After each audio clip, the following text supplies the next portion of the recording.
خداوند کے زندہ اور پاک کلام میں سے پیدائش کی کتاب اس کا 50واں باب۔ تب یوسف اپنے باپ کے منہ سے لپٹ کر اس پر رویا اور اس کو چوما۔ اور یوسف نے ان طبیبوں کو جو اس کے نوکر تھے اپنے باپ کی لاش میں خوشبو بھرنے کا حکم دیا۔ سو طبیبوں نے اسرائیل کی لاش میں خوشبو بھری اور اس کے 40 دن پورے ہوئے، کیونکہ خوشبو بھرنے میں اتنے ہی دن لگتے ہیں۔ اور مصری اس کے لیے 70 دن تک ماتم کرتے رہے۔ اور جب ماتم کے دن گزر گئے تو یوسف نے فرعون کے گھر کے لوگوں سے کہا، اگر مجھ پر تمہارے کرم کی نظر ہے تو فرعون سے ذرا عرض کر دو کہ میرے باپ نے یہ مجھ سے قسم لے کر کہا ہے کہ میں تو مرتا ہوں، تو مجھ کو میری گور میں جو میں نے ملک کنعان میں اپنے لیے کھدوائی ہے دفن کرنا۔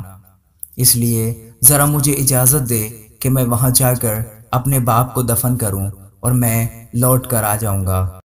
فرعون نے کہا کہ جا اور اپنے باپ کو جیسے اس نے تجھ سے قسم لی ہے دفن کر۔ سو یوسف اپنے باپ کو دفن کرنے چلا، اور فرعون کے سب خادم اور اس کے گھر کے مشائخ اور ملک مصر کے سب مشائخ اور یوسف کے گھر کے سب لوگ اور اس کے بھائی اور اس کے باپ کے گھر کے آدمی اس کے ساتھ گئے۔ وہ صرف اپنے بال بچے اور بھیڑ بکریاں اور گائے بیل جشن کے علاقے میں چھوڑ گئے، اور اس کے ساتھ رتھ اور سوار بھی گئے۔ سو ایک بڑا انبوا اس کے ساتھ تھا، اور وہ عتد کے کھلیان پر جو یردن کے پار ہے پہنچے، اور وہاں انہوں نے بلند اور دل سوز آواز سے نوحہ کیا، اور یوسف نے اپنے باپ کے لیے 7 دن تک ماتم کرایا۔ اور جب اس ملک کے باشندوں یعنی کنعانیوں نے عتد میں کھلیان پر اس طرح کا ماتم دیکھا تو کہنے لگے کہ مصریوں کا یہ بڑا دردناک ماتم ہے۔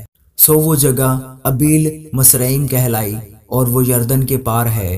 اور یعقوب کے بیٹوں نے جیسا اس نے ان کو حکم کیا تھا ویسا ہی اس کے لیے کیا، کیونکہ انہوں نے اسے ملک کنعان میں لے جا کر ممرے کے سامنے مقفیلہ کے کھیت کے مغارہ میں، جسے ابراہیم نے عفرون ہتی سے خرید کر گورستان کے لیے اپنی ملکیت بنا لیا تھا، دفن کیا۔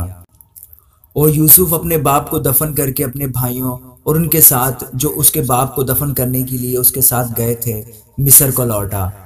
اور یوسف کے بھائی یہ دیکھ کر کہ ان کا باپ مر گیا کہنے لگے کہ یوسف شاید ہم سے دشمنی کرے اور ساری بدی کا جو ہم نے اس سے کی ہے پورا بدلہ لے۔ سو انہوں نے یوسف کو یہ کہلا بھیجا کہ تیرے باپ نے اپنے مرنے سے آگے یہ حکم کیا تھا کہ تم یوسف سے کہنا کہ اپنے بھائیوں کی خطا اور ان کا گناہ اب بخش دے، کیونکہ انہوں نے تجھ سے بدی کی۔ سو اب تو اپنے باپ کے خدا کے بندوں کی خطا بخش دے۔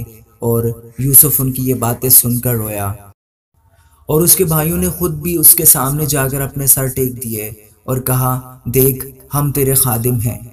یوسف نے ان سے کہا، مت ڈرو، کیا میں خدا کی جگہ پر ہوں؟ تم نے تو مجھ سے بدی کرنے کا ارادہ کیا تھا، لیکن خدا نے اسی سے نیکی کا قصد کیا تاکہ بہت سے لوگوں کی جان بچائے۔ چنانچہ آج کے دن ایسا ہی ہو رہا ہے، اس لیے تم مت ڈرو، میں تمہاری اور تمہارے بال بچوں کی پرورش کرتا رہوں گا۔ یوں اس نے اپنی ملائم باتوں سے ان کی خاطر جمع کی۔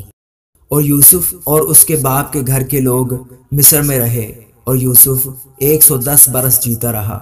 اور یوسف نے افرائیم کی اولاد تیسری پشت تک دیکھی، اور منسی کے بیٹے مکیر کی اولاد کو بھی یوسف نے اپنے گھٹنوں پر کھلایا۔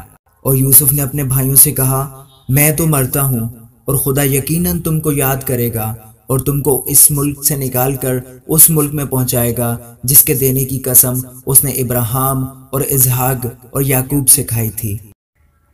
اور یوسف نے بنی اسرائیل سے قسم لے کر کہا، خدا یقیناً تم کو یاد کرے گا، سو تم ضرور ہی میری ہڈیوں کو یہاں سے لے جانا۔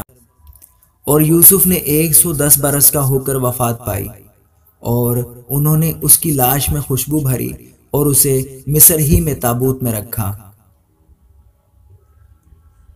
آمین۔